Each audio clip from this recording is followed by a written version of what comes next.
see if anything is broadcasting. It says we're live with 0 viewers. So I'm just going to quickly check. Oh, yes. It is now live. It is muted. Oh, and there are 43 people. So you guys, this is our first live chat in a long time. Robin in New Zealand. Hello, good morning. Oh, good morning. It's more like good night for me. And hello, Sebastian in Australia. Hey guys, good morning, good evening, Europe. This is so exciting. I haven't seen you guys since Eurovision. The last time I think I saw, well, the last time I saw Sebastian was on a footpath in Lisbon outside Cristiano Ronaldo's restaurant, and we're all giving each other emotional goodbyes. So yeah, it's been a while. That was already so many months back. It feels just like yesterday, but it was a good 3-4 months ago. Time flies. I was just looking at your yellow clock. It's a really cool clock. It's from IKEA. I'll get you the name later. It's amazing. I got it on sale. We don't have IKEA in New Zealand, so that's actually really insensitive. Are you kidding me? You don't have IKEA? No. New Zealand is a large supplier of pine timber to IKEA, but there is no IKEA in New Zealand. They've been planning it for years, but it hasn't happened yet. Oh my gosh, so you ship your wood abroad. They build IKEA furniture, then they ship it to Australia? Yeah, they don't ship it back here. People from New Zealand go over to Australia on holiday and buy IKEA and take it back as excess baggage.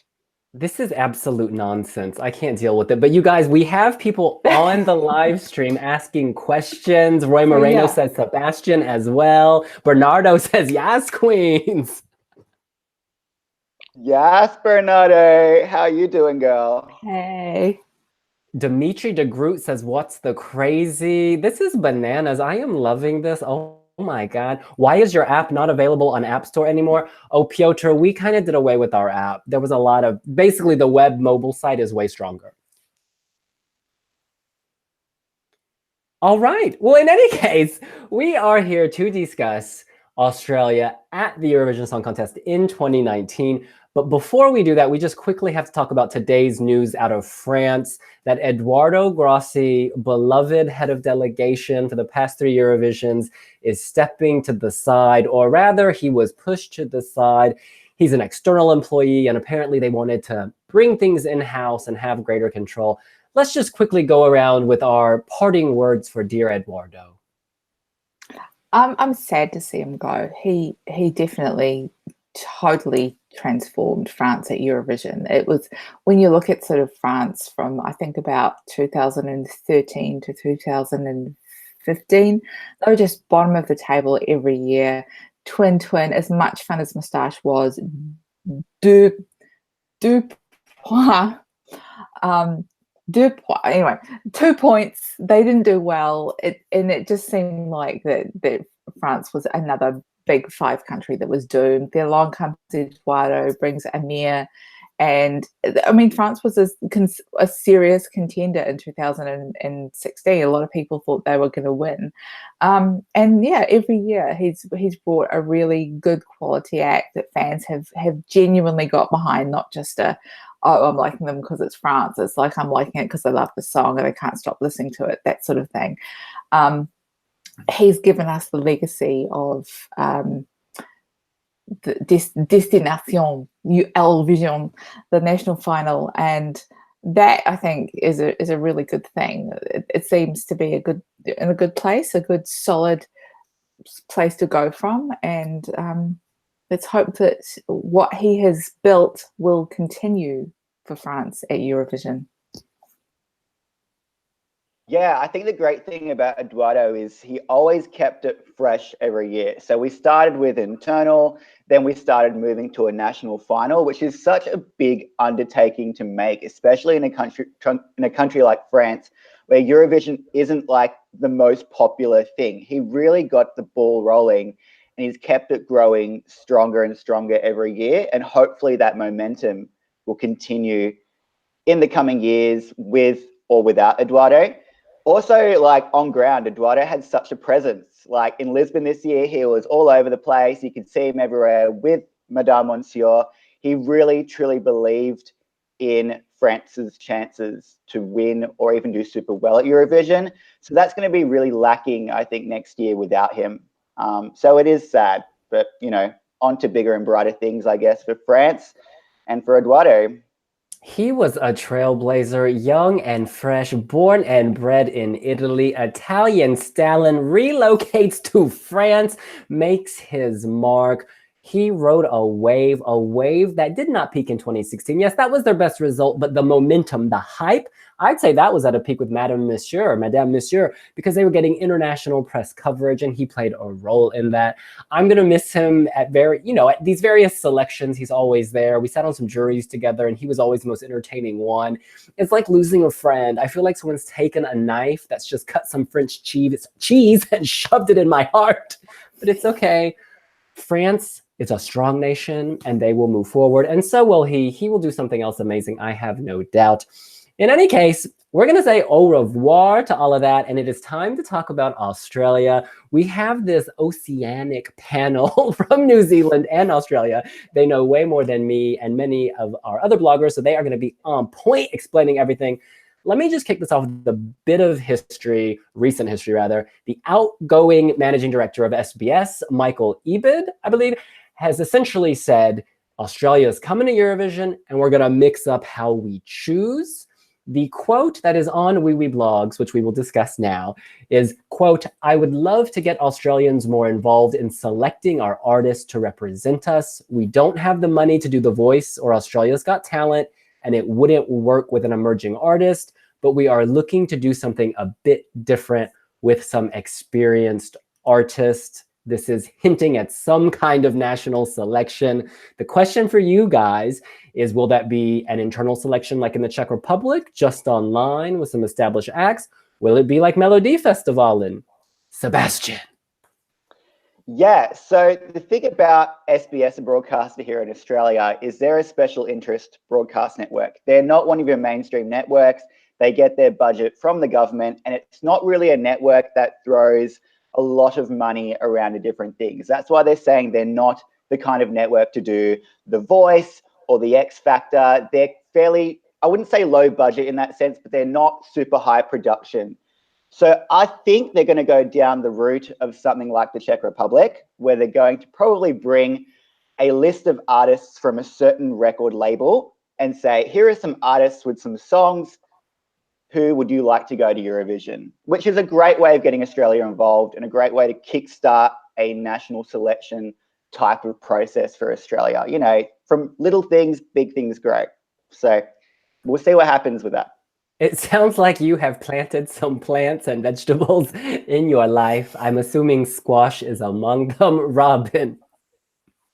Yeah, it's interesting talking about Melodifestivalen, because I think it was last year or maybe even the year before, the Blink team had been talking with Christa Björkman, trying to get his expertise and knowledge in running a really successful national final. And it's kind of interesting because Melodifestivalen is a really ambitious thing to aim for on your first attempt.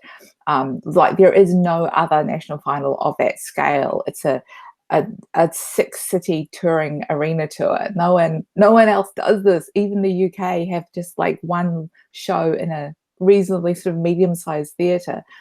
So I sort of think obviously SBS aren't going to be doing something on that scale.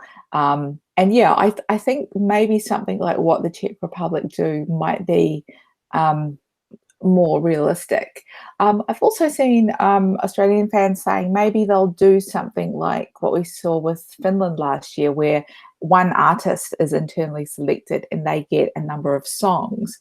And I guess the advantage with that is you don't have like some artists in Australia, like Jessica Malboy. She's incredibly popular, and she's the sort of artist who would win a vote perhaps but based on her popularity rather than the song. So if someone like her was internally selected and then had 3 or 4 songs, you'd hope that the best song would win and it wouldn't just be yay Jess.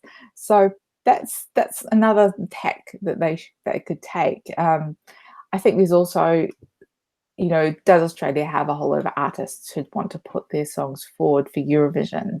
A lot of people are a bit wary of it in all sorts of countries. So yeah, there are a lot of different things they could do. Yeah, and with Melody Festival, and people often forget, the introduction of the semifinals and the tour wasn't until like 2000 or 2001, I think. It wasn't in the 1960s or 70s. They built up to it to make it feel more like a sporting event. So Australia can't go from naught to 60, from having only internal selections to having, you know, an 18-city pan-Australian tour. And remember, Australia is a lot bigger than Sweden geographically. You ain't gonna be out at Ayers Rock. You ain't gonna go out to Perth and then go back to Sydney. It's just too complicated and too difficult. I don't know where any of those places are, by the way, but I'm just trying to act like I know some places in Australia. In any case, I think that's a great idea to have one artist chosen, because then it eliminates kind of public shaming if you lose. Because Delta Goodrum, the Veronicas, that caliber of artists, they're not going to say, oh, put me in a national selection where I may lose to someone and then it hurts my career. No, but if it's your own songs and you're just saying, choose your favorite song from my upcoming album, which you can then purchase, you know, that's kind of a win-win, because like one of your songs will finish third, but it's not going to lose. Kind of like Sarah Aalto in Finland. Domino didn't lose. Domino still won because it had exposure and people were downloading it, etc., etc. And also, Sebastian, you'll know way better than I. I'm assuming SBS's budget isn't enormous because it's like, you know, a special broadcaster. It has a specific goal, you know, I believe to promote different cultures is one of its huge bedrocks. And like, yeah, point of story is it's not, you know, HBO. Yeah, totally not. SBS started as basically a broadcast for a lot of migrants who moved to Australia. They'd be getting their news sources from SBS. So you'd have like Turkish news in the morning, Spanish news in the evening, that type of thing. And then because Eurovision is this multicultural event, that's how Eurovision ended up on SBS. I think you're really on a good point there in saying they might go and select an artist and then we get to choose their song, because I think there is a, sad to say, a shame element of, you know, possibly losing a national final if you're maybe someone like Delta Goodrum, who has a massive following here.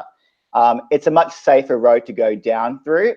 And Michael Abid has said, like, his main thing is we want to get someone who's established, not someone who's unknown. They want to get someone who has the potential to be able to sing on a stage in front of 20,000 people, in front of 200 million people around the world. So they're really focusing on that experienced artist still. It's more just like we get a bit more of a say on how they're going to be going to Tel Aviv rather than who is the person. So we'll see how that turns out. I think that having the Australian public involved is quite important. I mean, Australians have been watching Eurovision since the early 80s, and my impression is that it is very much now a part of Australian culture. I mean, my mum's friends, like their whole family gets together, and the extended family gets together and they watch it. It's this big event, and I think for a long time, ever since Australia first started competing at Eurovision, local viewers have wanted to be involved with the national selection. I've seen, you know, loads of comments, like the Australian OGA fan club is big and it's active, and the people there want to be involved more. I've seen some worrying comments. There was one from someone that was saying, you know, Australia treats Eurovision as a joke, so we should send a joke act. And it's sort of like, no. I mean, I don't know. Is there an Australian Samir and Victor or Devet do that they could send? Would it work? I don't know. I don't think so. I think it would be a disaster. But if there is a nice little controlled national final where it's all the potential acts are quality and are of Eurovision caliber, and that there's no filler or no sort of, we'll have this hilarious old guy just to, you know, fill up the show. If it's all good, then a national final and getting the public involved in the selection somehow will be good. Absolutely. I think that sometimes when a country starts internally selecting, fans start accusing the broadcaster of, I don't know, being in bed with a certain label or having a certain affection for a particular, artist, manager, et cetera, et cetera. This is not just in Australia. This is all over the Eurovision fandom. Um, in any case, we have just asked our readers on the live stream to name some of the artists that they would like to see competing. Lechno Yenho saying Eve Cardas, I can't say it. ESC Veggie is saying Sia, Andre Lucas Farugala, Jessica Malboy again. I'm gonna kick my own suggestions off with someone real big. It's the Veronicas. Now I know they're probably very, very well established. They don't need Eurovision, but hey, it wouldn't hurt. They are kind of like every man's fantasy, but they're also the girls that women want to be. Do you know what I mean? There's something cool about them. There's two of them for starters. So they've known each other prenatally. They have very good chemistry. And then they're very heroin chic while still being wholesome, if that's possible. They somehow managed to meld badass, I'ma kick your ass, and I want to nurture and love you. I don't know. They're just very complicated women to me. The song In My Blood, In Your Blood, yes. I played that on loop. I used to work at a tabloid and I played that on loop to get me through my shifts. It is amazing. However, I don't think it's realistic that they would go because they're probably busy, like, I don't know, touring Australia. Sebastian. Well, my hope is that they will one day get in touch with, I think, with their Italian roots and be like, yeah, we're going to do this for Australia, but also for Italy. They absolutely kill it when they perform live. I think a couple of years ago on the ARIA Awards, which are Australia's national music awards, they came dressed in like glitter, but it was just glitter completely compressed onto their bodies. It was completely nude. And it was just like the biggest awe-inspiring moment. It was all over the tabloids here. They would know absolutely how to bring it. But my pick would be something a little bit out of the box, maybe someone like Empire of the Sun, who are kind of like this dance electronic duo that are quite big worldwide. They're bigger here, but they've got a bigger establishment overseas. If you watch them on YouTube on their songs like Walking on a Dream, they bring massive into their music videos. And I could just imagine at Eurovision, it would just be like a WTF moment if you see them on stage. And that would be super memorable for Australia, especially to try and get televoters on our side, which has always been our difficult thing here in Australia. I think first of all, I think the Veronica is a good idea. They've talked about how they like kind of in theory they'd like to do Eurovision. So that they're in the right mindset, and there was some drama between them, but that seems to have been resolved and they're back playing again. So they could be in a good place to do it.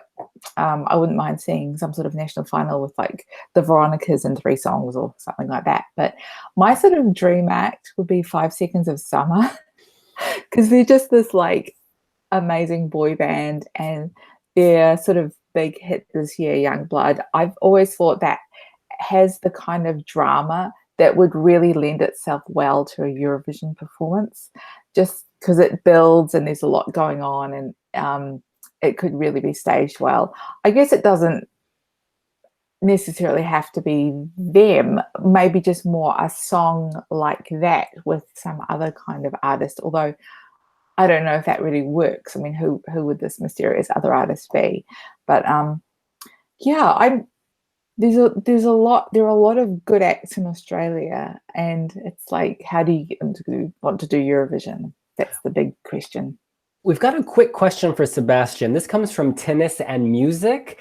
He or she is asking, do people in Australia take the Veronicas seriously, or are they just a joke act, even they are having a decent song, but their fashion and performances?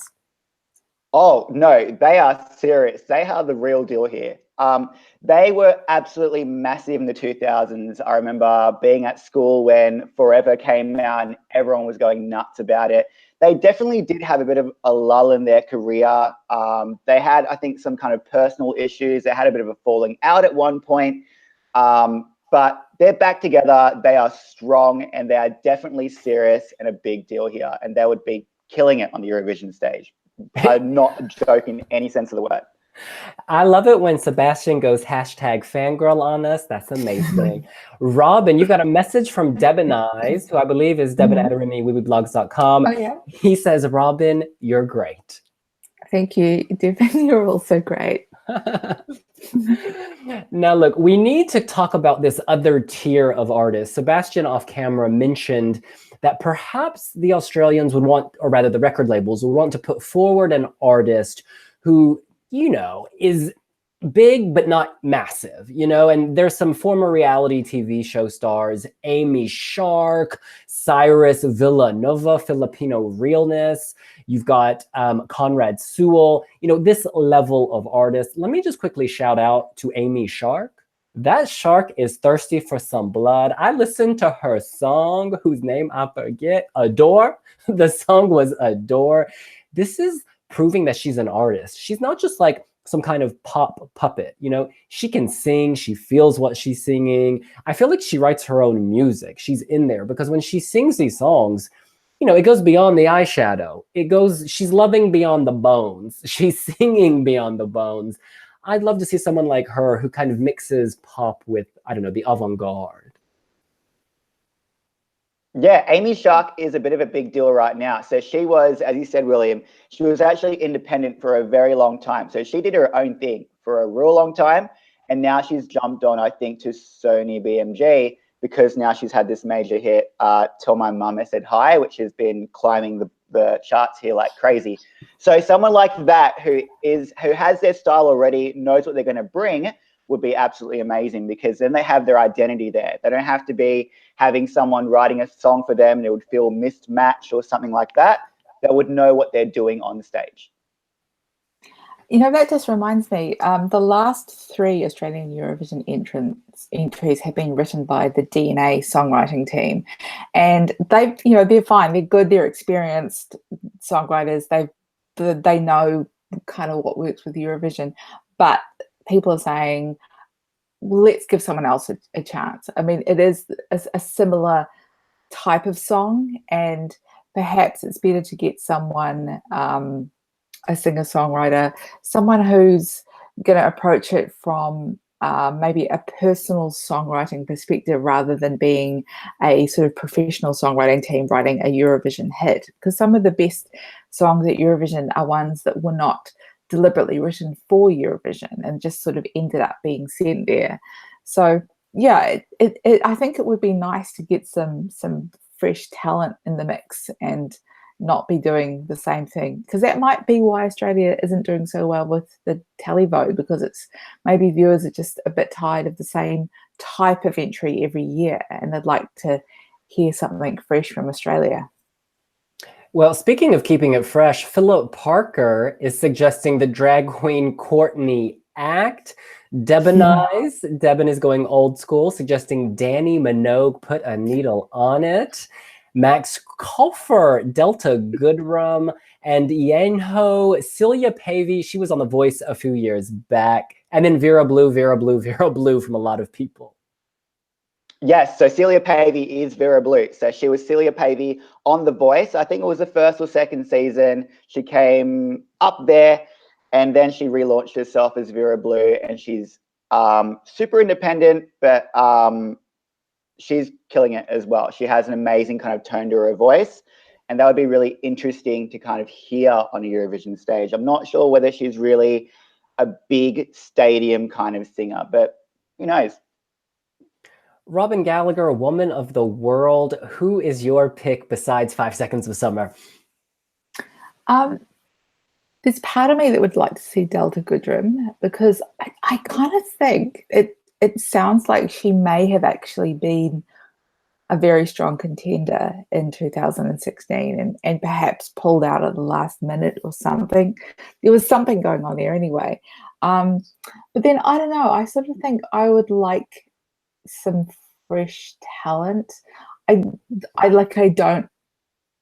don't have any kind of immediate names that come to mind. I don't know. I think maybe there's not a lot of Australian pop that's filtering through to New Zealand at the moment. But yeah, I think SBS have talked about wanting an established artist, an experienced artist. They know that Eurovision is a tough show. It's an arena show. It's performing to hundreds of millions of television viewers, and you can't just get some guy who does, Wednesday nights down at his local pub to come along and do it.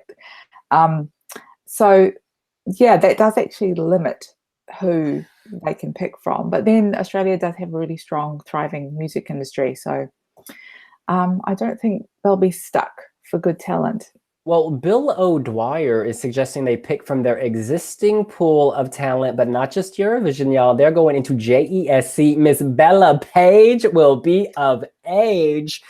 I follow her on Instagram, has grown up very quickly, performing all over the place with dancers, sold out shows, backstage with her mother, Tanya. Hey, Tanya, Western Suburbs, holla. I think she has very international flair. She is, of course, of, I believe, Macedonian stock, serving that Balkan realness, but she is also very much Australian. She has one leg on one continent, the other on the other. She's very international. So I think she could actually be someone young we could watch out for. I don't want to say they're grooming her for Eurovision, but certainly she must have crossed their minds.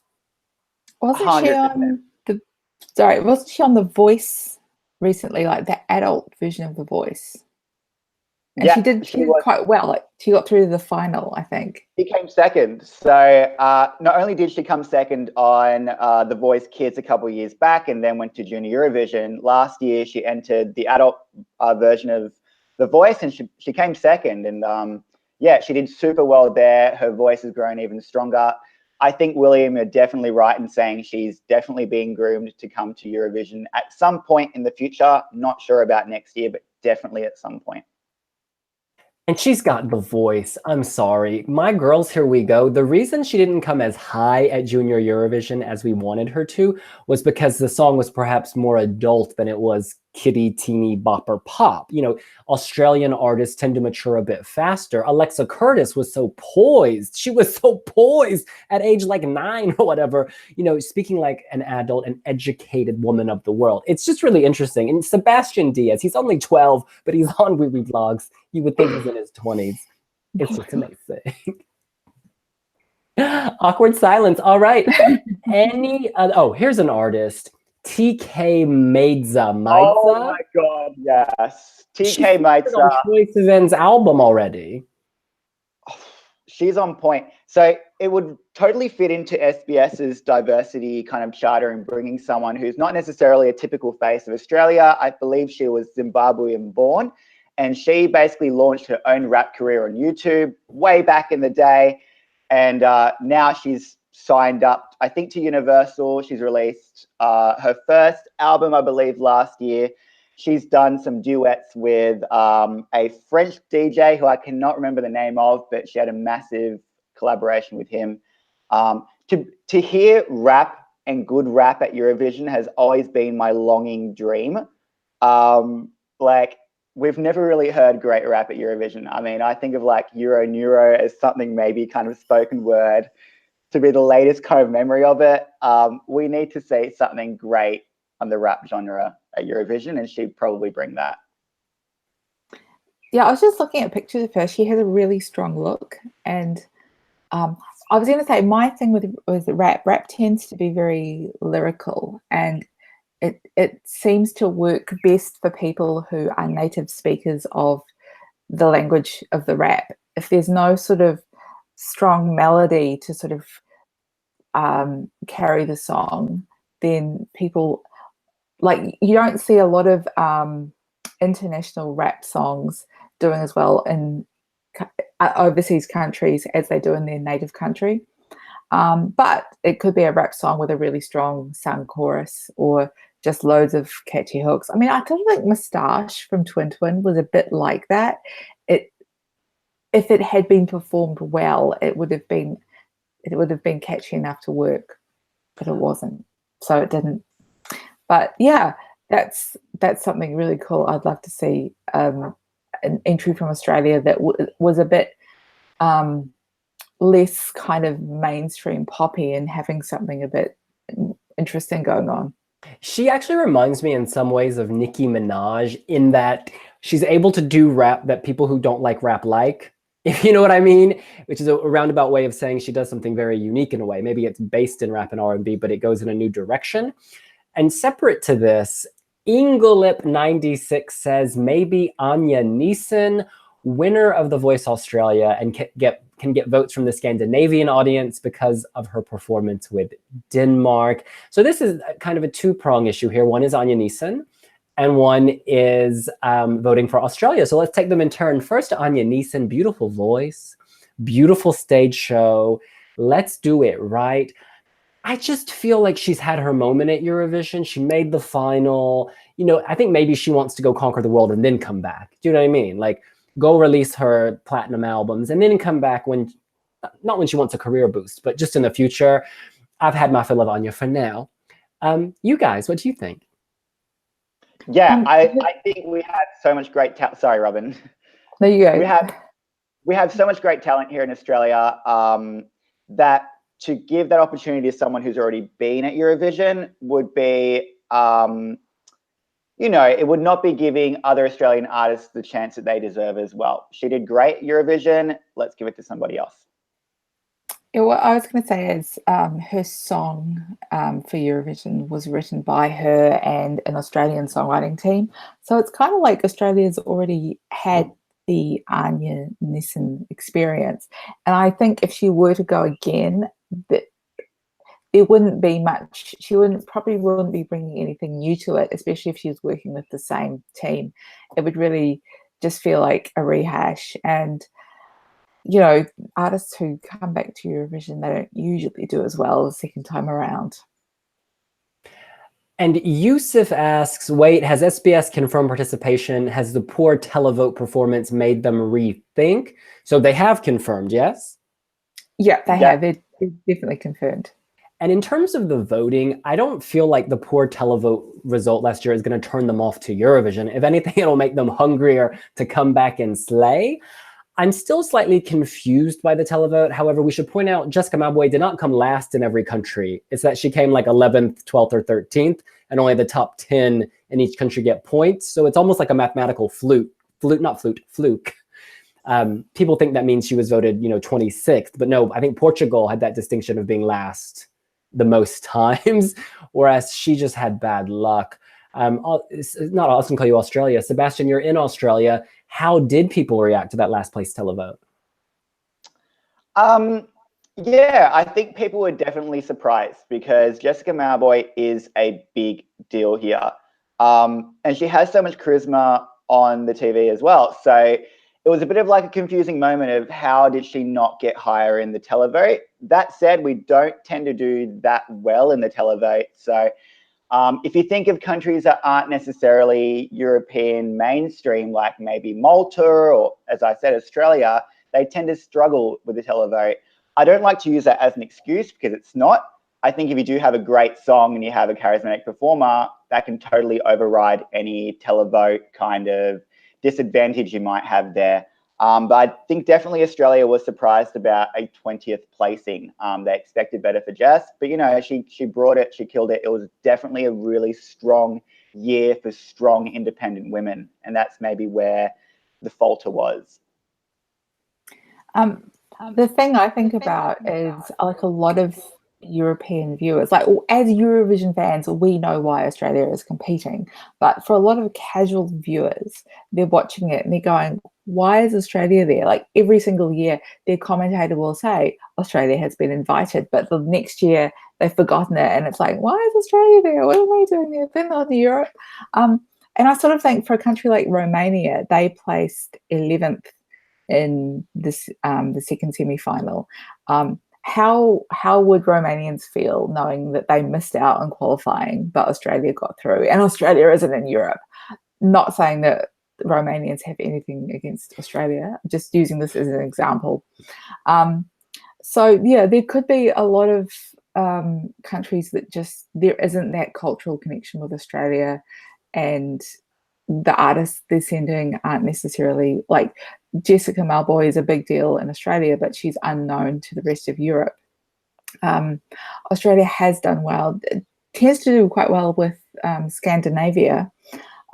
They've got high points from various Scandinavian countries. Songs have charted in Sweden and Norway. But yeah, to do well at Eurovision, you've got to appeal to more than just these little niche pockets. You can have your friends and your neighbors, but to do well, you've got to appeal to a lot more than just that. And I think that's where Australia's problem is that they, for whatever reason, they haven't managed to appeal to televoters from across Europe. Australia, do not give up hope. If 2018 taught us anything, it's that anyone can win. Israel, by far, I would say, has the toughest issues with the televote. You know, they have a lot going against them in the media, etc. Blah blah. We don't need to go into all that, but they still managed to win the televote and then win Eurovision. So that should give all countries at Eurovision hope that they can also slay if they bring a good enough product. I totally agree though that Australia has an uphill battle, but Dami Im, you know what? She won that jury vote in a landslide. And so basically my theory is that they're going to need to send another song that blows the competition away on the jury side like Dami did if they want to have a chance of winning. And that's stating the obvious, but that's the battle they face. They have to win by so much. You know what I'm saying? Like a normal act could win by this much and it'd be amazing, but Australia at the same level is going to have to win by like this much to get there. You know what I'm saying? It's just a much harder fight, but I know they can do it. With Isabella Clarke, Junior Eurovision, she's coming up a lot in the comments right now. She will be of age. I forget who said it, is saying Tina Arena, Olivia Newton-John. Olivia Newton-John has already done Eurovision. It's the UK, like in the 60s, I think. There was one thing I was going to say about Dami's, the televote for Dami. You know, she won the jury vote, but her televote wasn't all that bad. It wasn't certainly like with Isaiah or Jessica. So, you know, Sound of Silence was such a strong song that people were picking up their phone and voting for it. So, you know, Australia definitely isn't cursed as far as televotes go. They just have to send a good song and one that perhaps has more popular appeal and isn't just the jury's going, well, it's a competent performance. It has to sort of maybe be like an emotional connection or something like that. Devin Adarimi keeps commenting, Danny Minogue, Timo Matic, Holly Valance. Sebastian, please.